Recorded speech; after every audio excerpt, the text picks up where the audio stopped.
Assalamualaikum warahmatullahi wabarakatuh. Waalaikumsalam warahmatullahi wabarakatuh. Alhamdulillah nahmaduhu wa nasta'inu wa nastaghfiruh wa na'udzu billahi min syururi anfusina wa min sayyiati a'malina may yahdihillahu fala mudilla lahu wa may yudhlil fala hadiya lahu. Alhamdulillah, hari ini kita berkesempatan lagi untuk kembali bertemu dalam kajian Mata Hati. Puji syukur kepada Allah Subhanahu wa taala yang telah memberikan kita beribu-ribu kenikmatan sehingga kita masih diberi kesempatan untuk mengikuti kembali kajian Mata Hati pada episode kali ini. Sholawat bertingkatkan salam semoga tetap tercurah kepada baginda kita Nabi Abu Muhammad Sallallahu Alaihi Wasallam yang telah diutus Allah dari zaman jahiliyah menuju zaman yang terang benderang seperti ini. Semoga kita mendapat syafaatnya di yaumul akhir. Amin ya Allah. Alhamdulillah Ustazah, hari ini kita bisa bertemu lagi dengan tema yang baru dan beberapa kisah yang baru nanti yang disampaikan oleh Insya Allah. Dan tema kali ini adalah korun-korun modern. Seperti yang kita ketahui, korun pada masa lalu itu adalah orang yang kaya tetapi dia enggan berzakat nih Ustazah. Makanya hartanya sebagian ditenggelamkan oleh Allah. Nah, untuk korun-korun modern itu seperti apa? Kita simak kajiannya bersama Ustazah. Terima kasih Mbak Gila. Bismillahirrahmanirrahim. Sahabat lazismu yang dirahmati oleh Allah dimanapun berada, yang tidak bisa kami sebutkan satu persatu. Assalamualaikum warahmatullahi wabarakatuh. Alhamdulillahirabbil alamin. Asyhadu an la ilaha illallah wa asyhadu anna Muhammadan abduhu wa rasuluh. Allahumma shalli ala Muhammad wa ali Muhammad kama shallaita ala Ibrahim wa ali Ibrahim innaka Hamidum Majid. Alhamdulillahirabbil alamin. Kesyukuran yang luar biasa kita ikrarkan dengan kalimat hamdalah atas nikmat Allah, atas kasih sayang Allah, atas karunia Allah. Hari ini kita kembali diberi kesempatan untuk melakukan hal-hal yang baik. Di antaranya adalah duduk bersama di majelis ilmu. Seperti pesan baginda Nabi, watbi'is sayyi'atal hasanata tamhuha, dan ikutilah setiap perbuatan buruk dengan perbuatan baik, karena perbuatan baik itu menghapus perbuatan yang buruk. Maka saudaraku, semoga apa yang kita lakukan sore hari ini menjadi catatan kebaikan di sisi Allah yang dapat menghapus kesalahan kita 1 menit yang lalu, 1 jam yang lalu, sehari yang lalu. Semoga kita termasuk orang-orang yang diampuni oleh Allah Subhanahu wa taala. Shalawat dan salam semoga senantiasa terlimpah kepada baginda Muhammad sallallahu alaihi wasallam. Nabi kita mengingatkan kepada kita, hati-hati kalau nikmatnya tambah, bisnisnya tambah, umurnya tambah, sehatnya tambah, diangkat terus sama Allah, karirnya naik, jabatannya naik, sehatnya naik, tetapi tidak bertambah kedekatan kita kepada Allah. Kata baginda Muhammad sallallahu alaihi wasallam, itulah yang namanya istidraj.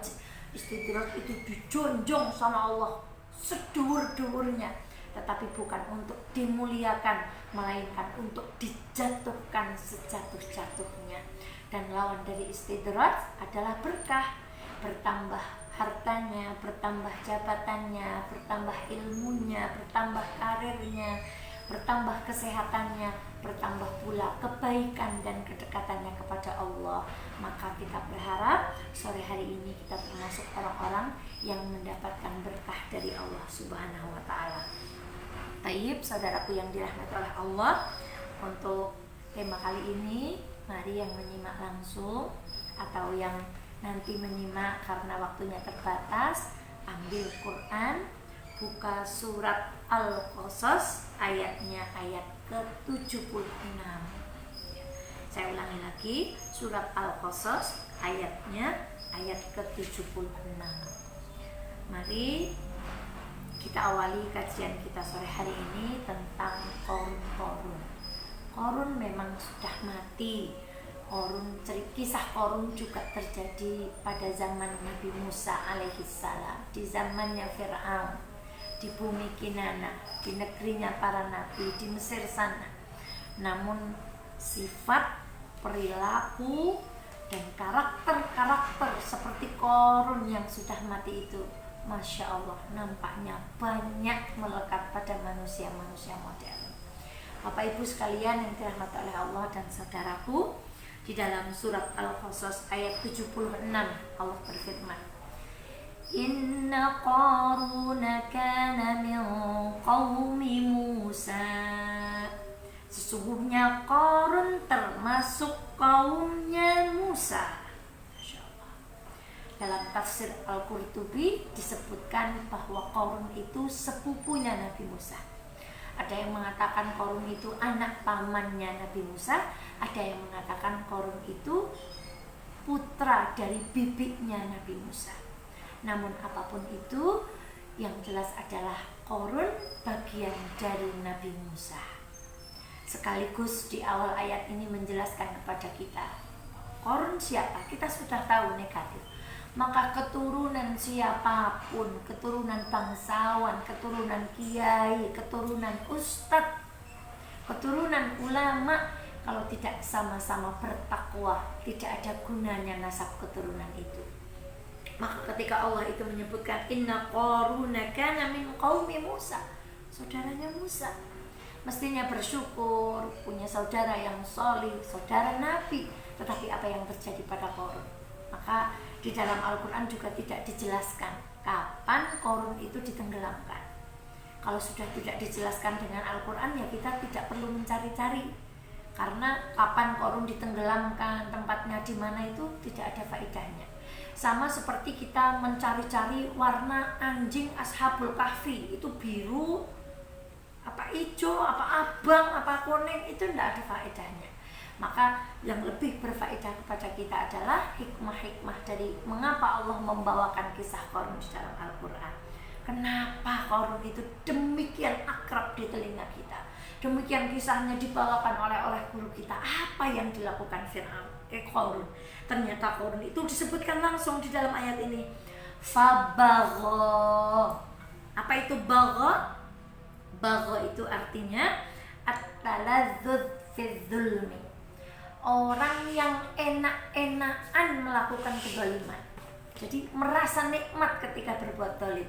Nah, saudaraku, kita itu insya Allah kalau ngaji rasanya nikmat, kalau ikut organisasi rasanya nikmat, ngurusi organisasi, bantu teman-teman yang kena bencana itu nikmat. Alhamdulillah kita nggak nikmat lagi kalau nonton film. Nonton Korea masih nikmat apa enggak? Nah, tapi ada sebagian saudara-saudara kita nonton sinetron itu nikmat. Nonton film-film Korea daripada membaca buku itu lebih nikmat nonton film. Nah, maka Qarun ini fabagha. Bagha itu at-taladzuz fi dzulmi, jadi dia menikmati untuk berbuat zalim. Sebagian ulama yang lain mengatakan kenapa dia disebut bagha? Jadi bagha itu adalah orang yang berlebihan di dalam kezaliman yang disebabkan oleh harta. Tetapi orang yang berlebihan di dalam kezaliman yang disebabkan oleh kekuasaan itu namanya tagha. Fir'aun itu tagha. Jadi Fir'aun itu berbuat zalim karena dia itu punya kekuasaan. Tapi Qarun berbuat zalim karena dia memiliki harta yang banyak. Maka banyak penafsiran dari bagha ini. Yang pertama adalah Qarun itu menurut para ulama tafsir mengatakan Qarun itu senang pamer dengan pakaiannya. Pakaiannya itu dibuat semewah mungkin.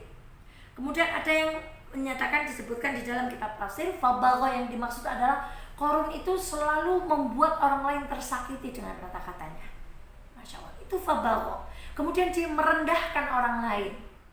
Kemudian disebutkan juga bahwa bagha yang dimaksud di sini adalah Qarun itu selalu menghina Nabi Musa. Dia kemudian hasad, dia memakai baju, bicaranya. Maka baik bicaranya Qarun yang jelek, dia memamerkan dari pakaian, dia merendahkan orang lain, dia menghina Nabi Musa, semuanya cocok, tidak ada yang berlawanan. Karena orang itu kalau sudah sombong ya akan tampak dari apanya? Dari bicaranya, dari cara berpakaiannya, dari cara makannya, dari cara dia bersikap dengan orang lain. Kalau orang sudah sombong itu akan tampak. Maka penafsiran yang tadi berbeda-beda itu tidak ada yang berlawanan, melainkan satu dengan yang lain itu saling mendukung. Mari kita lanjutkan. Wa atainahu, garis bawah ini. Ibu yang menyimak di dalam Al-Quran, karena ini kalimat yang sangat dibenci oleh Qarun. Allah mengatakan kami telah memberinya Qarun. Sedangkan nanti di akhir cerita Qarun merasa hartanya bukan dari Allah, tapi karena kepandaian Qarun. Apa yang diberikan oleh Allah? Minal kunuzi ma inna mafatihahu latanu bil usbati ulil quwwah. Fir'aun itu diberikan kekayaan yang kuncinya. Nah, mbak Lazismu ini kalau punya kekayaan uang misalnya 1 miliar, disimpan di koper yang besar, kuncinya besar atau kecil? Kecil. Kita punya emas 1 kilo atau 2 kilo, disimpan di peti, petinya besar tapi kuncinya kecil. Nah, ini untuk menggambarkan kekayaan Fir'aun, Allah itu menyebutkan yang kuncinya kalau dibawa bila usbah. Usbah itu bilangan antara 8 sampai 10. Yang kalau dibawa orang 10 dari orang yang seperti Aderai begitu, kan nggak mungkin pengawalnya Fir'aun itu kering, krempeng gitu kan.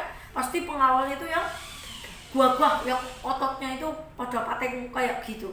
Itu kata Allah, aku berikan kepada Fir'aun kunuz, harta-harta yang kalau kuncinya, ibu catat kuncinya. Sekarang sekaya-kayanya orang di dunia, kalau hartanya dikelompokkan di satu gudang, kuncinya kecil apa besar? Kecil. Katakan dia punya 10 gudang, kuncinya berarti berapa? 10. Tetapi Fir'aun kuncinya dipikul orang 10, yang orang itu punya kekuatan. Di dalam tafsir disebutkan orang ini sampai doyong, miring, entah miring ke kanan, entah miring ke kiri, entah ke depan. Saking beratnya dia membawa kunci-kunci kekayaan Fir'aun. Allahu Akbar. Tidak bisa membayangkan. Kalau kita kuncinya banyak, serep, kunci serepnya itu banyak. Kalau Fir'aun itu kunci kekayaannya, maka apa? Masya Allah. Tidak, tetapi Fir'aun itu nanti berbuat kesombongan. Fir'aun yang buahnya itu. Nah, ada yang mengatakan bahwa Fir'aun itu bagian dari Qarun itu bagian dari Fir'aun. Maka ibunda sekalian yang dirahmati Allah, kita sudah tahu ceritanya. Qarun tadinya tidak memiliki harta, kemudian diberikan oleh Allah harta yang luar biasa. Saking sayangnya Allah kepada Qarun, karena Qarun itu bagian dari Musa, itu artinya Qarun itu beriman, tapi kemudian diuji oleh Allah dengan banyaknya harta. Maka datang nasihat Allah. Apa nasihat kaumnya itu yang lain kepada Qarun? Qala lahu qaumuhu la tafrah innallaha la yuhibbul farihin. Masya Allah, saking sayangnya Allah. Jadi orang kaya seperti Fir'aun didatangkan nasihat. Apa nasihatnya dikatakan kepada Qarun? Wahai Qarun, jangan sombong. Jadi kesombongan itu begitu mudah melekat pada diri kita. Saudaraku sekalian yang dirahmati Allah, Rasulullah Shallallahu Alaihi Wasallam mengabarkan kepada kita, sesungguhnya yang paling banyak menghuni surga itu adalah orang-orang fakir dan miskin. Kenapa? Banyak orang ketika diuji dengan kefakiran itu lulus. Dia dekat dengan Allah, dia tetap dekat dengan agamanya, dia memegang teguh halal haram. Tapi ketika orang diuji dengan kekayaan, banyak yang tidak lulus. Di antaranya tidak lulus dari sifat kesombongan. Bu, pakai Alphard harga 1 miliar tidak sombong itu bisa, tapi sulit. Pakai tas harga 6 juta nggak sombong bisa, tapi sulit. Pakai sepatu harga 1 juta tidak sombong bisa, tapi sulit. Punya titel yang panjang, profesor, doktor, dan seterusnya, malah sekarang tambahi hajah. Kalau hajinya 3 kali, jadi gimana? Hajah. Kalau haji plus, H plus, bisa tidak sombong, tapi sulit. Tapi kalau ditanya milih kaya atau milih sombong, milih kaya atau milih miskin, tetap milih kaya. Meskipun kita sudah dikabarkan, maka ibunda sekalian yang dirahmati Allah, kisah yang luar biasa. Ada seorang kepala polisi di Masjid Nabawi. Beliau itu bintangnya itu banyak. Kemudian dia berkata kepada salah satu guru kita, "Wahai saudaraku, aku ingin menanggalkan pakaian ini." Kenapa? Bukankah engkau nyaman, engkau dihormati orang dengan pakaian itu, engkau juga bisa mengatur jamaah dan seterusnya. Sesungguhnya pakaian ini menyebabkan aku untuk berbuat sombong. Beliau bercerita, kalau aku beli roti, orang sudah ngantri, aku turun, mereka melihat pakaianku berbintang, mereka langsung mempersilahkan saya. Saya tidak perlu antri. Kemudian ketika aku harus apa, selalu didahulukan. Maka sungguh pakaian itu sangat berpotensi untuk membuat kita sombong.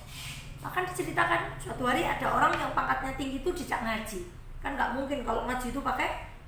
Nah, kemudian ada pertanyaan yang dibawakan pakai kertas. Nah, karena beliau pangkatnya tinggi, nggak jelas kan, tetap aja kalau ada pertanyaan pundaknya kan diginiin. Pak, ini diajukan. Karena beliau merasa beliau pangkatnya tinggi, beliau diam aja. Orang yang lain mana yang tahu kalau dia pangkatnya tinggi, tetap aja Pak, diputar aja. Masya Allah. Maka saudaraku, punya jabatan nggak sombong itu bisa, tapi sungguh sangat sulit. Punya harta yang mewah nggak sombong bisa, tapi sungguh sangat sulit. Maka apa katanya? Allahu Akbar waliyah. Kata kaumnya Qarun kepada Qarun, jangan sombong. Karena kemungkinan untuk sombong itu luar biasa. Jadi labelnya Fir'aun yang pertama, dia itu termasuk orang-orang yang sombong. Baik dari ucapannya, baik dari dia bertingkah lakunya. Allahu Akbar. Maka siapapun hari ini yang dititipi oleh Allah, kemudian dia merasa lebih dari saudaranya, maka dia sudah terlabeli dengan korun-korun modern yang pertama, punya sifat farihin, orang-orang yang sombong. Saudaraku, begitu kadang-kadang kita numpang mobil mewah saja sombong. Bukan mobilnya kita, cuma naik tok, ditunuti kandane. Itu sombong, itu begitu halus. Sombong karena harta tercela, sombong karena jabatan tercela. Tapi kata Ibnu Jauzi seperti kajian kita yang lalu, sombong karena ilmu dan karena ketaatan itu lebih tercela di mata Allah Subhanahu wa taala. Maka kalau hari ini kita selamat, gak sombong karena harta. Hari ini kita bukan pejabat, kita selamat gak sombong karena kedudukan. Setan gak akan tinggal diam. Setan akan membuat kita bangga. Oh, kayak rajin ngaji ya, bukain mana orang tahu. Wah, nyong sih ngaji, bukain wala sesasi pisan belum tentu sudah mulai masuk kesombongan, ya kan? Kemudian kita rajin ke masjid, kemudian kita suka yang maksudnya menyindir saudara kita. Wah, orang itu mah nggak akan ke masjidnya paling besok sekali ketika digotong dengan kerendah. Itu kita sudah merasa bangga. Padahal yang memudahkan kita ke masjid, memudahkan kita untuk duduk di majelis ilmu siapa saudaraku? Allah Subhanahu wa taala. Maka hati-hati kalau kita sudah memiliki benih-benih merasa lebih baik. Oh, jilbab saya merasa lebih rapi dari yang lain. Oh, saya auratnya sudah lebih tertutup dari yang lain. Oh, saya lebih sergap ngaji. Hati-hati. Kalau kita sombong juga karena keilmuan dan ibadah kita sudah terlabeli oleh label korun modern yang pertama. Siapa dia? Farihin, orang-orang yang sombong. Gak sampai di situ, kaumnya menasehati lagi. Maka bersyukurlah saudaraku kalau ada orang yang masih menasehati kita. Sesungguhnya, wah, silahkan dijadikan ini status ini. Tanda orang sayang itu adalah orang yang selalu mengingatkan kita. Dan orang yang perhatian itu siapa? Orang yang selalu mengajak kita kepada kebaikan. Masya Allah. Jadi sayang itu tandanya mengingatkan kepada kita. Jangan, hati-hati, jangan deket-deket sama yang haram. Dan orang yang perhatian itu adalah orang yang selalu mengajak kita kepada kebaikan. Beruntung ini Qarun ini. Kaumnya yang lain mengingatkan, kemudian apa? Wabtaghi fima atakallahu darul akhirata wala tansa nasibaka minad dunya. Qarun, sini tak kasih solusi. Kamu kan punya harta. Kata kaumnya, kamu tuh bisa masuk surga dengan harta. Ibu, nikmatilah rezeki yang Allah berikan kepada kita. Ada orang dimudahkan sholat tahajud, tetapi tidak dimudahkan puasa. Ada orang dimudahkan untuk berderma, bersedekah, berinfak, tapi dia belum dimudahkan oleh Allah ketika bangun sholat tahajud atau berpuasa. Bersyukur, nikmati kecenderungan ibadah yang Allah berikan kepada kita. Maka apa kata kaumnya? Fir'aun, kamu tuh dikasih Qarun, subhanallah, salah terus. Qarun, kamu tuh dikasih harta sama Allah. Kalau orang lain gak bisa berbuat baik dengan harta, kamu bisa lakukan. Tapi apa kata mereka, wabtaghi fima ataqallahu darul akhirah, cari akhirat dan jangan sampai engkau melupakan dunia.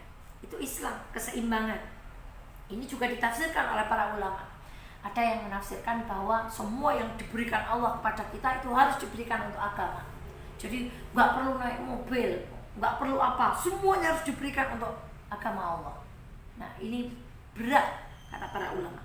Kemudian tafsiran yang kedua, Masya Allah, cari akhirat dan ambil dunianya selama dunia yang kita jalankan itu halal. Maka saudaraku, ada kisah yang luar biasa. Suatu hari Salman Al-Farisi datang ke rumahnya Abu Darda, melihat istrinya Abu Darda itu pakaiannya bukan genah-genah, surat duan-duan, ribu-ribu, pakai jilbab ya. Bajunya itu pateng selembreh, tidak genah-genah, mirip seperti kita gitu. Kalau di dalam, kalau keluar itu cantik, tapi kalau di rumah nggak genah-genah. Abu Darda berkata, wahai Ummu Darda, kenapa engkau berpenampilan seperti ini? Allah itu indah, mencintai yang indah.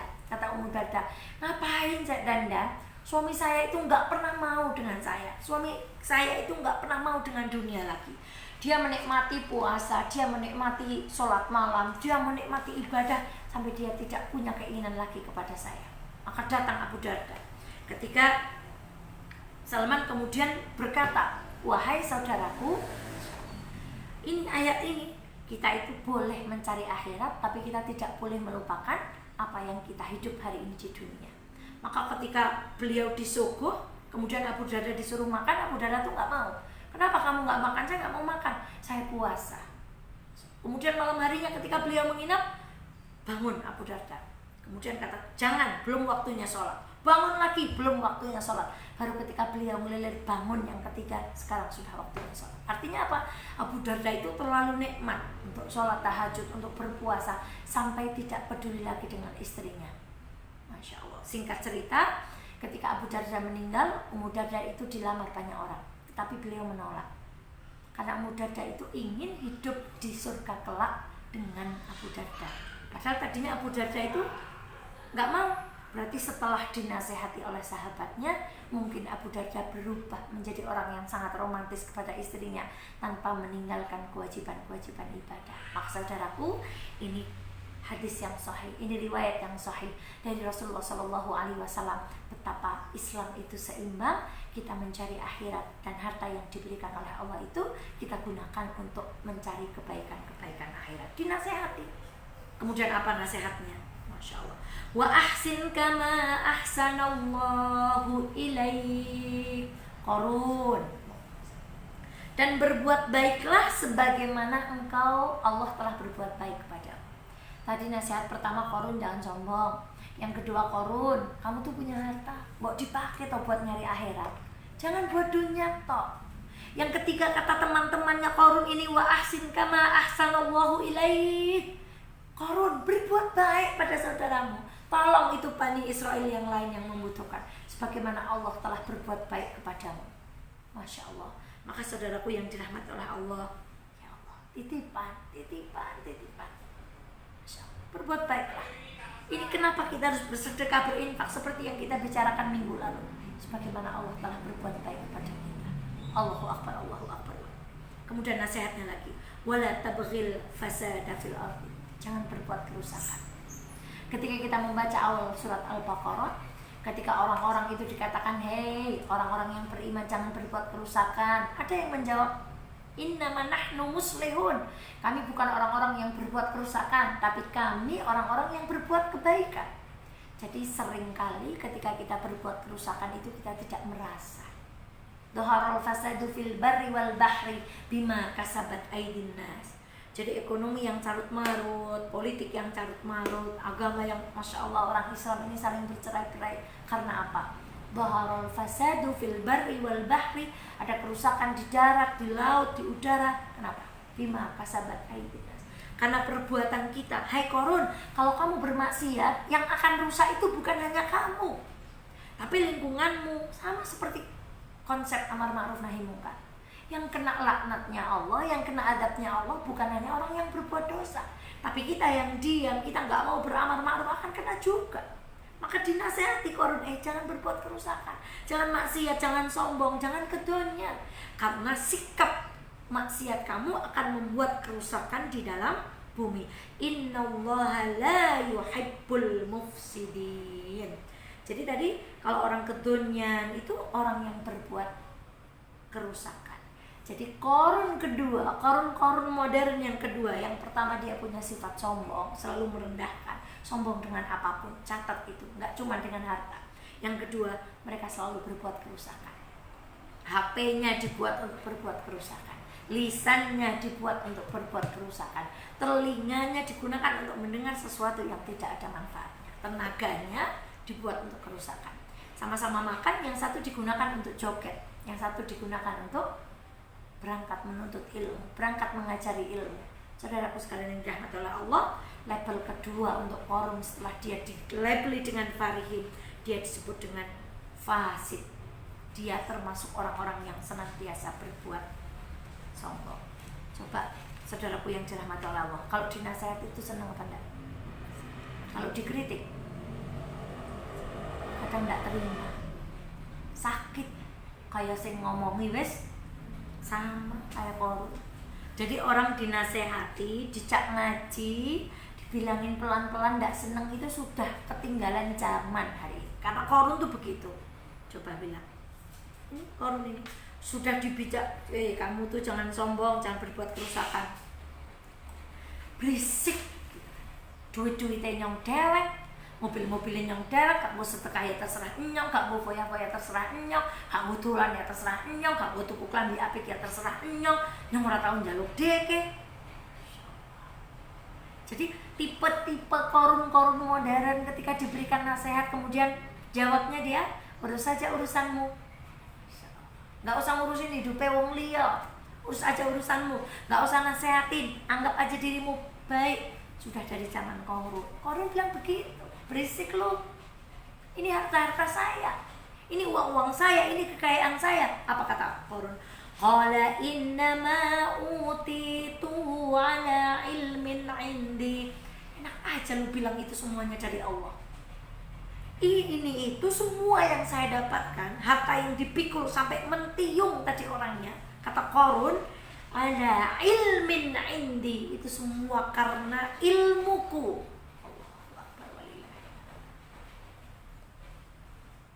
Jadi orang gak senang dinasehati, berkata gak usah ngurusin saya, urus saja hidupmu. Bukan hanya ada pada Korun modern, tapi Korun lawas, Korun jadul, Korun zaman Fir'aun sudah ngomong begitu. Gak usah nasehati, gak usah berisik. Ini itu, saya itu dapat karena upaya saya. Diam lu, menang, gak usah berisik, gak usah ngurus urusan orang. Allahu Akbar.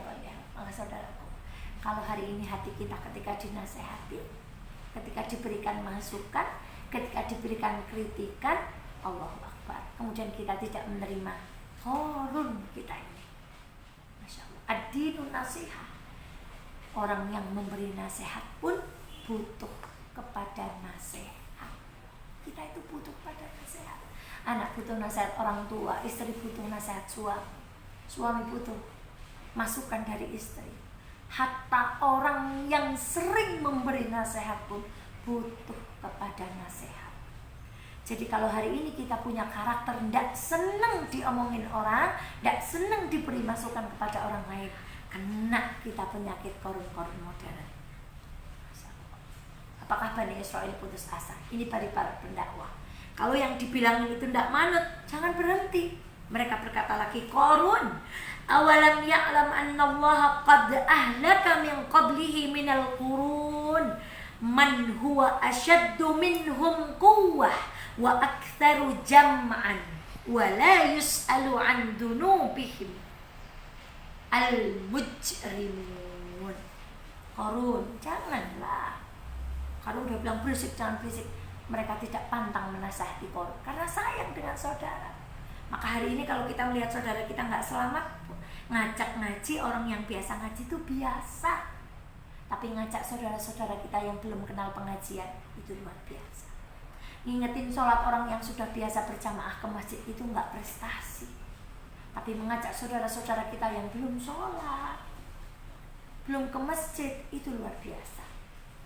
Maka jangan heran, kita tuh sering heran kalau ada mbak-mbak di luar dia belum berjilbab, kemudian ketika pengajian dia ngaji, kita bilang, ih, weh, dengarin weh wong orang kudu ngaji.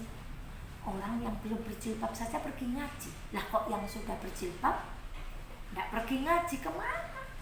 Kita suka heran kalau lihat ada cowok rambutnya merah-merah, tatoan, kemudian katoknya bolong-bolong masuk masjid, kita senggol-senggolan. Anak wong lagi baik insak, yang begitu saja masuk masjid. Nah kok yang bajunya rapi, pakai dasi, pakai jas, nggak pernah ke masjid, kemana?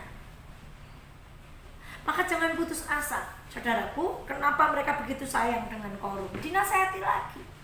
Ada unsur akhaka zalimun wal madlum. Kita itu kalau berdakwah kebanyakan begini. Kalau ada pencopet dengan orang yang dicopet, yang ditolongi yang dicopet apa pencopetnya? Kebanyakan dari kita yang ditulungi siapa? Yang dicopet. Jenengan dalamnya pundi ajeng kondur pripun nggo tak taringi arta, yang nyopet diapakan? Dipukul, dihajar sampai berdarah-darah. Pertanyaan kami selanjutnya, kalau yang nyopet itu dipukuli terus, kapan sembuhnya nyopetnya? Jadi kalau yang kecopetan itu sudah banyak yang nolong. Jadi yang sudah ahli-ahli ngaji itu sudah banyak yang ngejai.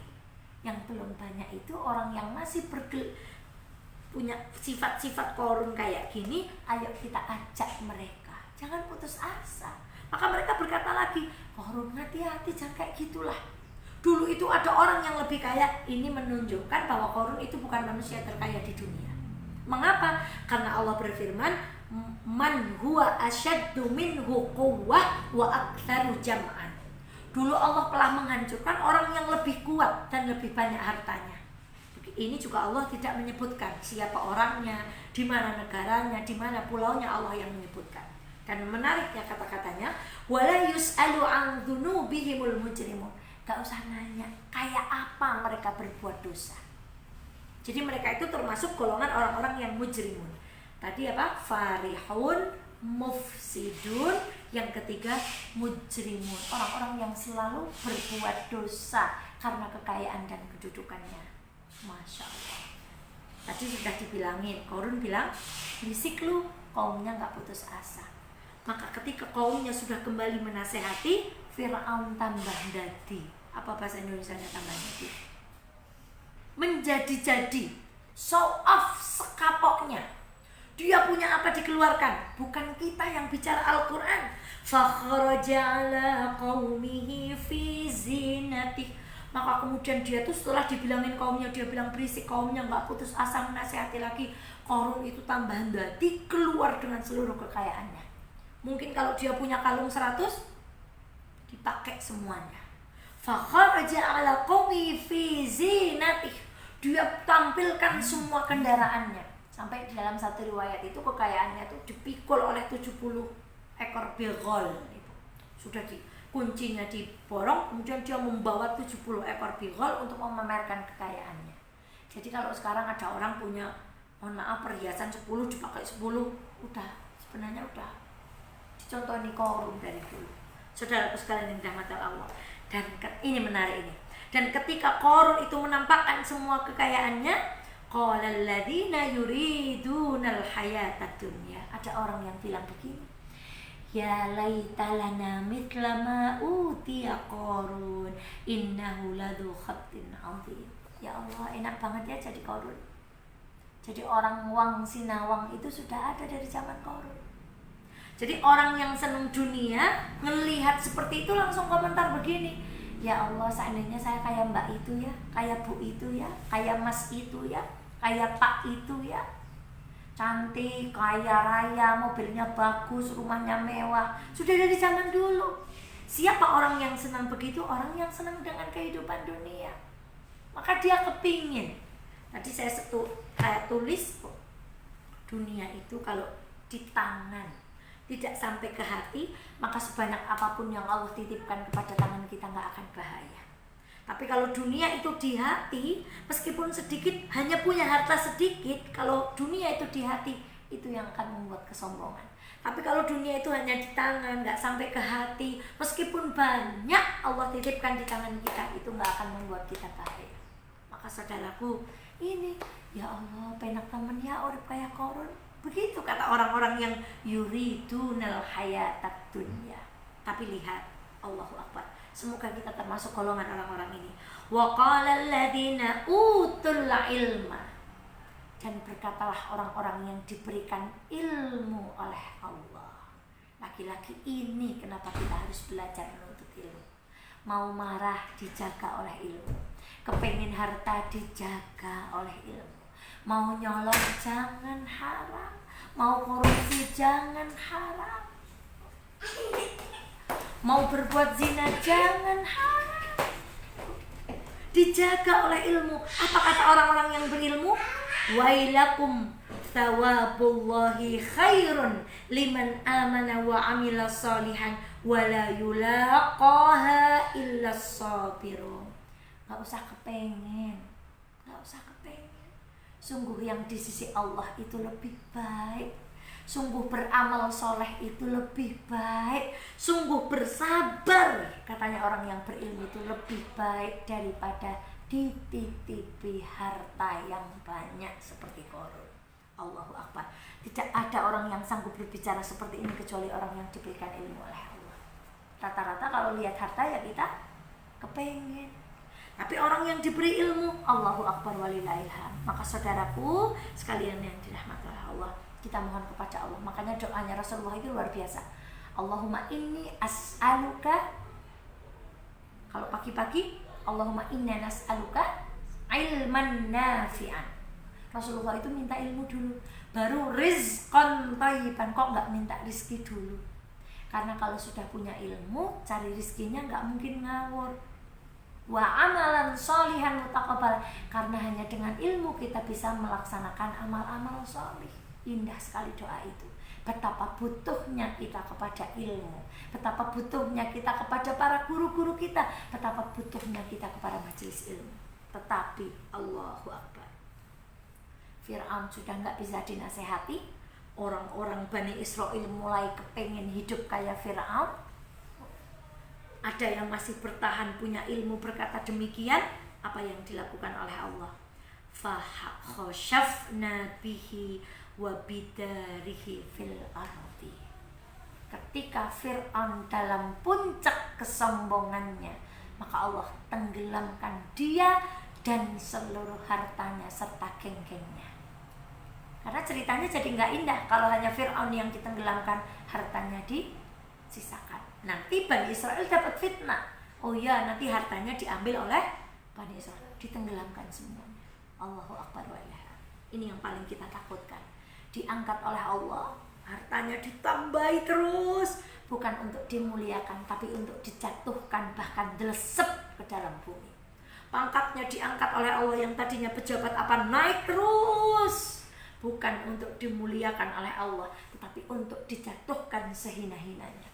Sehatnya dinaikkan terus, gila dengan bentuk badannya, dengan wajahnya, terus dinaikkan, kepengen glowing, diglowingkan, kepengen apa terus, tetapi tidak bertambah ketaatannya kepada Allah, jatuhkan oleh Allah, jatuh ke tempat yang serendah-rendah.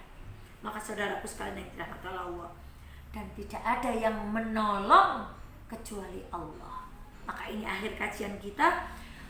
Fa asbahal ladzina tamannaw makanahu bil amsi yaquluna wa ka'anna Allah yabsutur rizqa liman yasha'u min ibadihi wa yaqdir.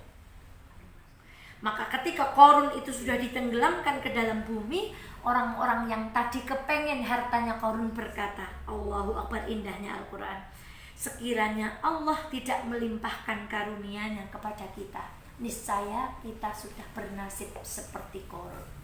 Saudaraku sekalian yang dirahmati oleh Allah, Bu, Pak, kalau Allah hari ini belum menitipkan sesuatu yang kita pingini, barangkali itu kasih sayang Allah.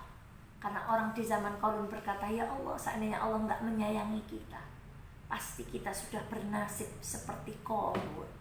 Ada anak pengen motor, Bu, pengen motor. Pak, pengen motor. Bu, pengen motor. Kenapa bapak ibunya nggak ngasih? Yang minta masih 8 tahun. Bapak ibunya jahat atau tidak? Tidak. Kenapa nggak dikasih? Karena belum waktunya. Satu, mungkin Allah belum memberi kita karena kita belum waktunya. Yang kedua, mungkin kita kalau dikasih nikmat yang lebih, kita akan berbuat seperti Qarun, sombong, nggak mau ngaji lagi, nggak mau naik angkot lagi, nggak mau jalan kaki lagi. Maka saudaraku sekalian yang dirahmati oleh Allah, kekayaan itu bukan tanda kasih sayang Allah kepada kita. Kalau kekayaan itu tanda kasih sayang Allah, maka yang kaya hanya orang Islam yang taat. Orang kafir nggak akan dikasih dunia sama Allah. Kalau jabatan itu tanda kasih sayang Allah, yang dikasih jabatan hanya orang Muslim. Orang kafir nggak perlu dikasih jabatan. Kalau kekayaan itu karena kepinteran, maka yang paling kaya di dunia ini pasti profesor-profesor. Kalau kekayaan itu karena kita bekerja keras, misalnya orang yang bekerja siang malam mukulin batu, mereka jadi orang-orang yang paling kaya. Tapi kenapa tidak demikian?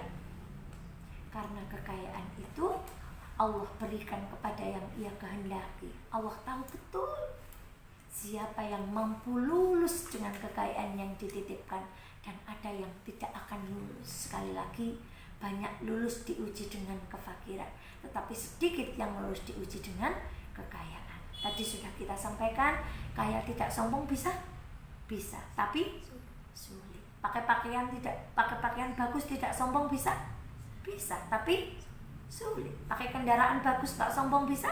Bisa, tapi sulit. Maka saudaraku sekalian yang dirahmati Allah, itulah Qarun. Laula an amannallaha alaina la khasafa bina wa ka'annahu la yuflihul kafirun.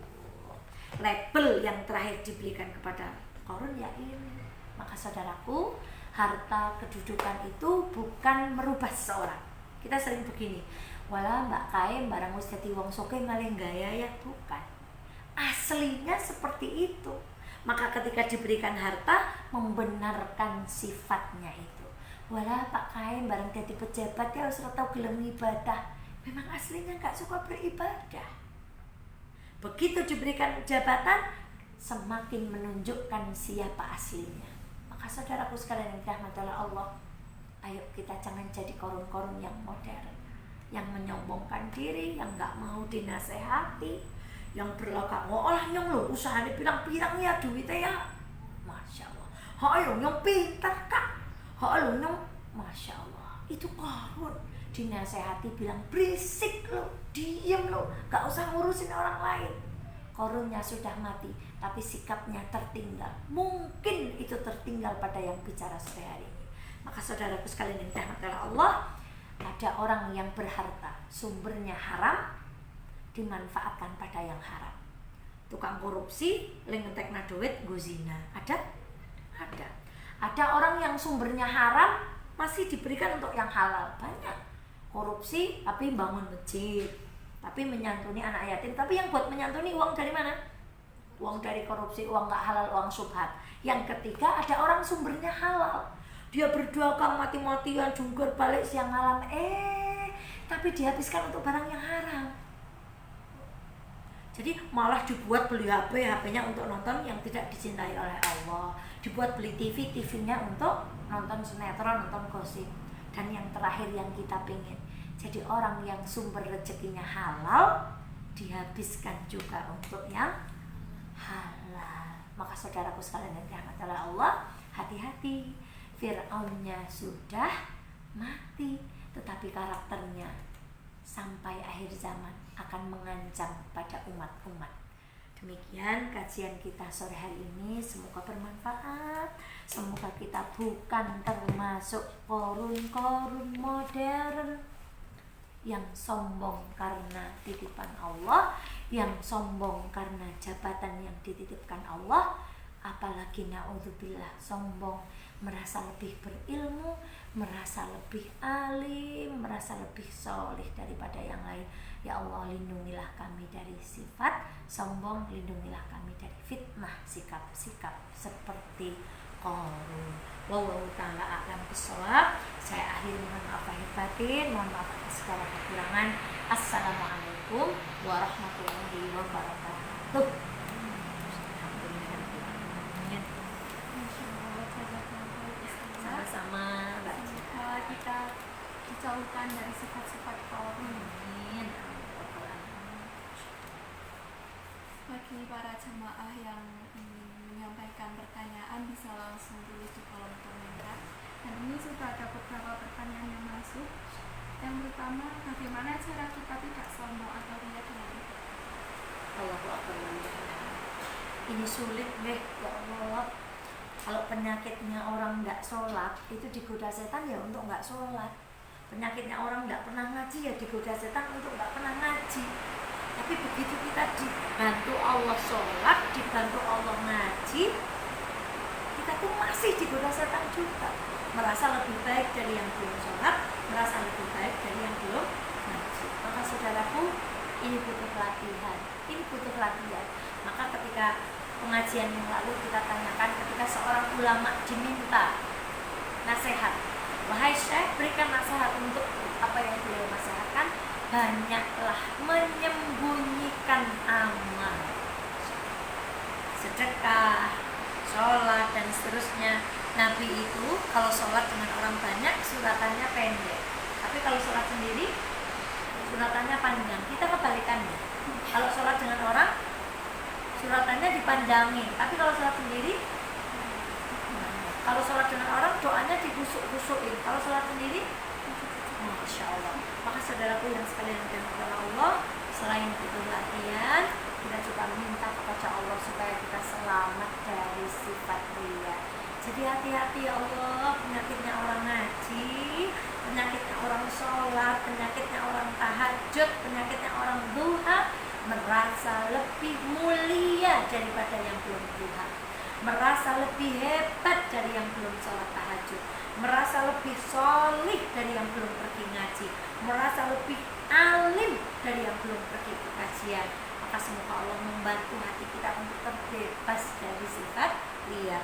Dan untuk terbebas dari sifat riya, kita harus menyadari betul bahwa riya itu akan membakar amalan kita sebagaimana api membakar habis geleng-geleng. Maka muhasabah itu, kalau kita mau melakukan sesuatu, misalnya kita mau beramal, sebelum beramal kita tanya dulu, ya Allah, pinyong Pak dipuji Allah, apakah lulu ridhani Gusti Allah. Ketika beramal kita muhasabah, sambil ngasih, sambil astagfirullahaladzim, astagfirullahaladzim. Begitu amal kita sudah dikasih, selesai dikasih, kita istighfar lagi. Ya Allah, ampuni aku ya Allah, kalau tadi pas ngasih itu ada sombongnya, ada riaknya. Jadi muhasabah terhadap amal kita itu supaya tidak riak, itu kita lakukan sebelum mengerjakan, ketika mengerjakan, dan sesudah mengerjakan. Tadi sebelum ngaji ini, ya Allah, sambil nyapu latar, astagfirullahaladzim, astagfirullahaladzim, ya Allah, astagfirullahaladzim, nanti saya mau bicara, ya Allah, tolong bantu ya Allah. Ketika berbicara tadi, ya Allah, banyak kalimat-kalimat Allah yang kita minta supaya kita bicaranya itu tidak diboncengi setan. Dan setelah ini kita tutup kajian kita berdoa kepada Allah, Rabbana taqabbal minna innaka antas samiul alim wa tub alaina innaka antat tawwabur rahim. Ya Allah, ampuni ya Allah, kalau tadi pas ngaji itu ada kelenting, ya Allah, dan dikira wong pinter, dan dikira wong alim. Maka muhasabah, dalami ilmu tentang riya, berlatih terus, perbanyak amal yang disembunyikan. Wallahu ta'ala bishawab. Semoga itu jawabannya bisa menjadi bahan muhasabah kita. Yang selanjutnya ini saya, bagaimana ketika ikhlas diberi nasihat, mengatakan kita sejajar agar kita itu merasa ikhlas dan menerima nasihat. Allahu Akbar walillahi. Masya Allah. Ini pertanyaannya luar biasa. Karena yang bicara ini juga kalau dikasih nasihat itu reaksi pertamanya itu mesti siapa sing mengenai, siapa sing meritik nyok, siapa sing memberi nasihat saya. Kemudian kita akan mencari orangnya. Belum kata wong baik, kita langsung merasa lebih baik daripada yang menasihati. Itu mungkin yang bicara juga seperti itu. Sungguh sulit hati ini menerima nasihat. Maka saudaraku yang dirahmati Allah, kita minta juga kepada Allah supaya kita itu memiliki hati yang kalau diberi nasihat itu menjadi lapang, menjadi gemar, Dahulu ulama-ulama itu meminta nasihat. Makanya ada buku yang sedang kami baca, Bila Usia Senja Tiba. Itu salah satunya adalah kalau kita berjumpa dengan anak muda, berjumpa dengan anak kecil, kita itu minta didoakan. Salah satu doa yang ayo kita mintakan kepada teman-teman kita, ya Allah doakan saya ya, supaya kalau saya menerima nasihat itu hatinya lapang. Tentunya salah satu tipsnya Ibu, kalau ada kritikan masuk ke dalam hati kita, kritikan masuk ke dalam telinga kita, kritikan masuk lewat mata kita, tutup mulutnya. Saya selalu menyampaikan ada rumus 40S dan 40S. Kalau ada kritikan masuk kepada kita, 40S itu kita tolak. S yang pertama, ya. Mohon maaf ini tidak pakai jilbab. S yang pertama itu sabar. Sabar yang kedua sampai 40. Insya Allah kalau kita diam ketika kritikan itu masuk pertama kali, reaksi kita pertama menerima kritik itu dengan 1 jam selanjutnya itu akan berbeda. Maka selanjutnya bersyukur, alhamdulillah ada yang menasihati, ada yang menasihati. Maka saudaraku sekalian yang dirahmati Allah, tipsnya salah satunya bismillah, ini untuk yang bicara dan untuk yang mendengarkan. Kalau ada orang datang mengkritik kepada kita, memberikan nasihat kepada kita, jangan langsung bereaksi, tapi diam dulu, cerna dulu, berdoa kepada Allah. Insya Allah reaksi kita setelah kita berdoa kepada Allah akan berbeda dari reaksi kita pertama kali menerima nasihat. Wallahu ta'ala a'lam bishawab. Ini masih pertanyaan dari saudara kita Indasarinya. Apakah meski dosa kita besar, Allah akan tetap menerima sholat? Allahu akbar walillah. Saudaraku, jangan berputus asa dari rahmat Allah. Bahkan Allah itu sangat bahagia ketika hambanya itu bertaubat, melebihi ibu, melebihi orang yang kehilangan untanya. Kemudian dia bertemu lagi. Bagaimana perasaan kita ketika kehilangan anak, kehilangan unta, kemudian kita ketemu lagi. Allah itu lebih bahagia perasaannya ketika ada orang-orang atau hambanya yang bertaubat. Maka sholatlah meskipun maksiat kita itu membunuh, ngajilah meskipun kita berbuat maksiat. Terus saja minta kepada Allah. Jangan terus, saya nggak mau sholat lah, wong saya banyak maksiat. Sholatlah meskipun kita masih punya maksiat. Ngajilah meskipun kita masih berbuat maksiat. Allahu akbar walillah. Mohon maaf Bapak Ibu, ini memang istimewa kalau Bunda ngaji itu. Pokoknya pintar sekali, duduk yang baik. Insya Allah. Jadi Allah maha menerima taubat selama nyawa belum lepas dari kerongkongan kita. Pesanku Mbak siapa tadi? Allahu akbar walillahil hamd. Sholatlah meskipun kita punya maksiat. Ngajilah, baca Quran, menuntut ilmu meskipun kita masih banyak berbuat maksiat. Mohon kepada Allah semoga dengan sholat kita tegak, sholat kita dibebaskan Allah dari berbuat fahsya dan munkar. Wallahu ta'ala a'lam bishawab.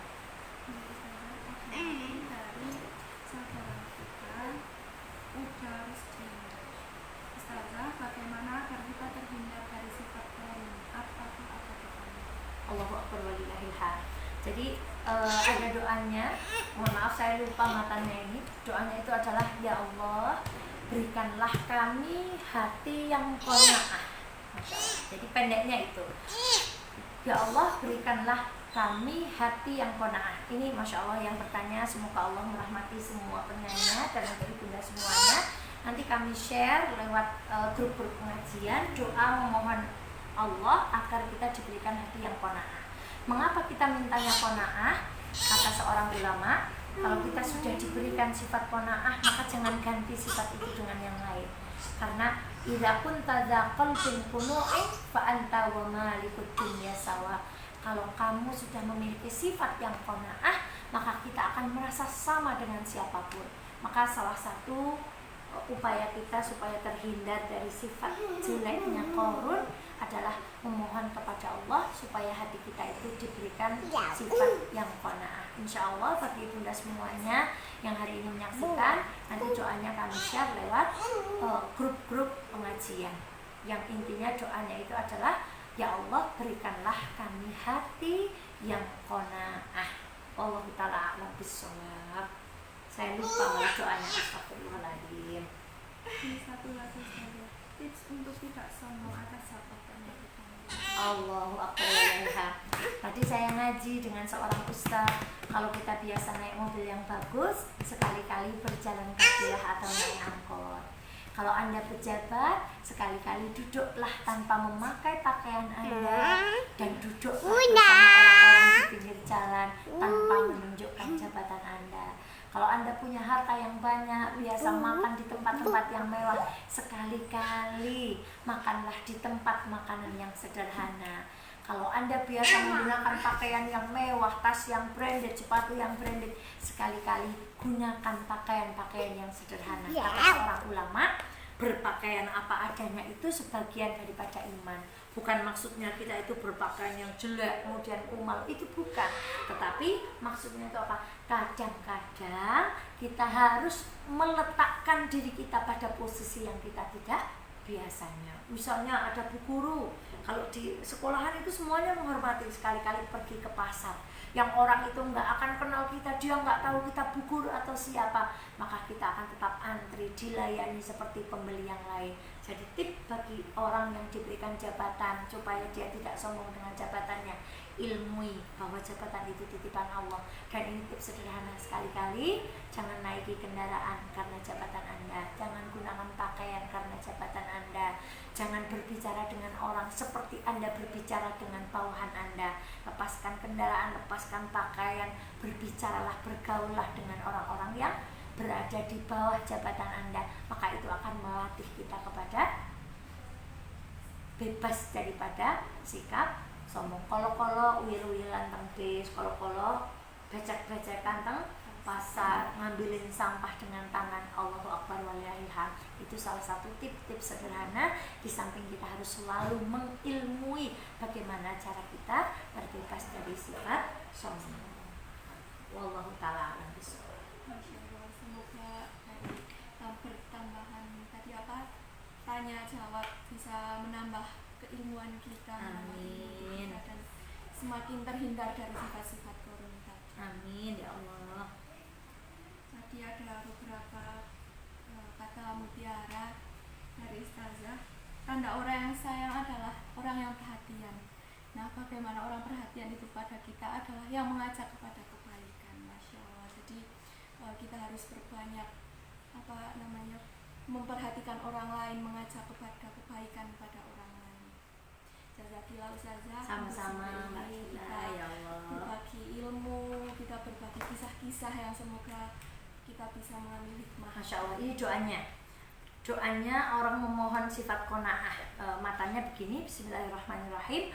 Allahumma qanni'ni bima razaqtani wa barik li fihi wa khluf ala kulli ghaibatin li bi khairin. Artinya, ya Allah, jadikanlah aku seorang yang merasa qanaah, merasa cukup, merasa puas, merasa rela terhadap apa yang telah Engkau rizkikan kepadaku, dan berikanlah berkah kepadaku di dalamnya.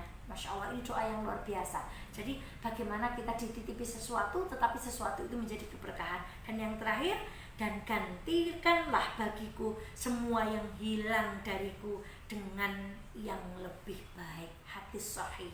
Sekali lagi, Allahumma qanni'ni bima razaqtani wa barik li fihi wa khluf ala kulli ghaibatin li bi khairin. Ya Allah, jadikanlah aku orang yang merasa qanaah, jadikanlah aku diberkahi setiap apa yang Engkau berikan, dan gantilah bagiku semua yang hilang dengan sesuatu yang lebih baik.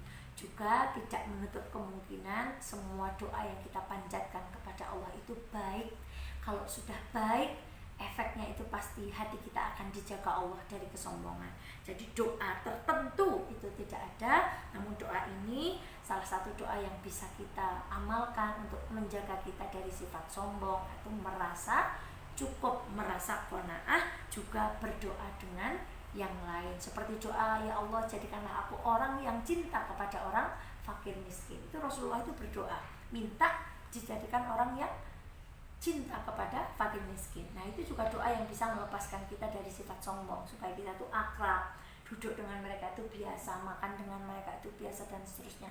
Kita tidak membeda-bedakan siapapun, karena yang paling mulia di sisi Allah adalah orang yang paling bertakwa. Semoga bermanfaat. Wallahu ta'ala bishawab.